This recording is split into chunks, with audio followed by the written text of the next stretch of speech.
We have today's runner-up for today's 46th annual AAA 400, Kyle Busch, driver of the number 18 Interstate Batteries Toyota for Joe Gibbs Racing. Kyle, intense race for everybody out there. Can you walk us through the final few laps for you?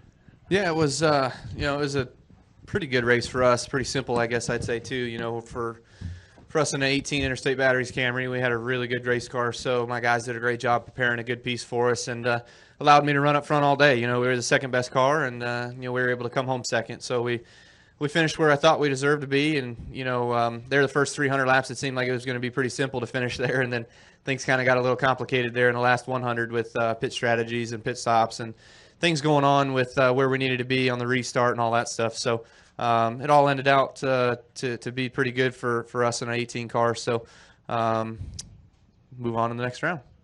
Thanks, Kyle. It also turned out to be a good day for the 88 car and the driver of the 88, Dale Earnhardt Jr., driver of the Nationwide Chevrolet, makes it in to the contender round for the chase for the NASCAR Sprint Cup. Dale, it got close out there. Talk about your closing laps. Yeah, they were pretty eventful. We weren't going to really advance. Jamie, he took off on that run before last with about 50 to go, and I hadn't seen that kind of speed in his car all day, so it kind of surprised me. But I thought we were going to get to him and get around him, but he took off, and with the laps were running out. But we had a late caution and got around him and Matt down there in turn 3 and 4 on the outside. They kind of were. Jamie was trying to squeeze down in front of Matt into turn 3 and get to the bottom, and they really slow rolled that corner for some reason, both of them. And I just went to the outside because it was about the only shot I had to pinch anybody down, pinch Jamie down if I could get to his quarter panel, and that's how it worked out. So we had a pretty good car. I thought we were about the 3rd to 5th best car, and we just fought all day for track position, and we passed a lot of cars and had a lot of fun. Good deal. We'll open the floor up now for questions. We'll get a wireless mic to you. Please state your name and affiliation. We'll start with Mike and then go to Kyle. Mike Hember, USA Today. Dale, did you actually have a loose wheel, and were you going to have to come in if that caution hadn't come out? Yeah, the left rear was falling off. I was a couple laps from coming. It was shaking real bad in the corner, and it started shaking on decel, and I knew it was a matter of time before it was coming off. It wasn't going to make 50 laps. We had 50 to go at that point, and I wasn't going to bash my head against a concrete wall somewhere for a damn loose wheel, so he was coming sooner or later. Okay, we're going to go next to Kyle and then back to Joseph. Kyle Magda, Race Chaser Online. I have one for Kyle. Just want to go back to that last pit stop. I know you took 4 tires. Kevin took 2, and you said that he had the second best car, or you had the second best car, excuse me. Did you think taking those 4 tires there at the end would maybe give you an advantage, knowing that Kevin took 2 there? For as fast as Kevin was today, I don't know if I could have had 8 tires and I would have beat him.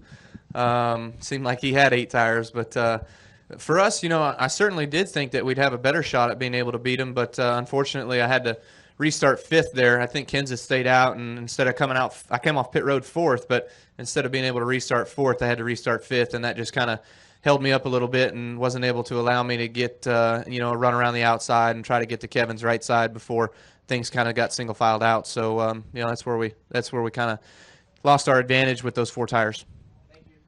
Okay, we'll go to Joseph and then to Kenny Bruce and then to Jeff, and we'll work our way down the line.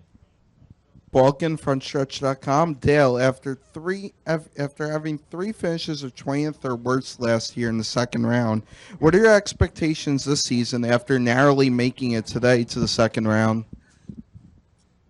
I'm sorry. Ask me that question again. I knew you weren't listening. After having 3 finishes of 20th or worse last year in the second round, what are your expectations this season after narrowly making it into the round? Yeah. Well, we've been competitive. We ran really good at Richmond, New Hampshire, and here.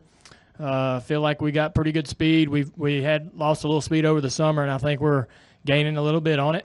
We still got some more to find, but we'll see how these next few tracks stack up. We just got to get a little bit of luck and not ruin it for ourselves. Go next to Kenny. Kenny Bruce, NASCAR.com for Kyle. Kyle, you came in, just outside the top 12 with the weather situation and limited practice. How much concern was there for you and the team going into today's race? We had I had a little bit of concern just based off the short amount of practice time that we got and the way the car was feeling in those practice sessions. You know, I just wasn't quite as confident in it as I wanted to be. You know, we never really got a good feel for what I never really got a good feel for what I thought I needed to race. But right then and there, you know, for today, the way we ran, I can't say enough about my team, Adam and the guys. They made some really good calls and thought to some smart changes overnight, and we had a really fast car today. So, you know, I shouldn't have been too worried, I guess. Should have put my faith in my team, which, you know, they prevailed today for me. Go next to Jeff, and then the gentleman right over there.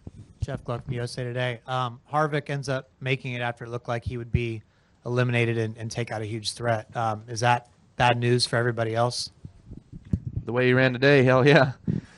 You know, that was a guy that we wanted to knock out. You know, that's a guy that can win all these races, and you don't want to have to compete against a guy like that. But you know, that's why they're as good as they are, and they were last year's champion. You know, so they're going to have an opportunity to continue on. We'll see what happens. You know, there's still 2 more rounds to figure out who's going to make it to Homestead. Dustin Holt Times record. Dale, you ran really well here in the spring. Didn't have the finish to show for it. Did that give you confidence coming into today's race? No, I didn't remember how we ran here, so I don't. I can hardly remember where we ran last week, but we were pretty happy with the way the car was in practice. I thought that you know, we even with the limited time we had pretty good speed comparable to the competition. We usually, if we practice good, we usually race good, because we never really practice good and tend to race really well. So if we're going to practice good, I get pretty confident, and we seem to have some good speed in practice. Well, gentlemen, congratulations on making it to the contender round, and we'll see you in Charlotte.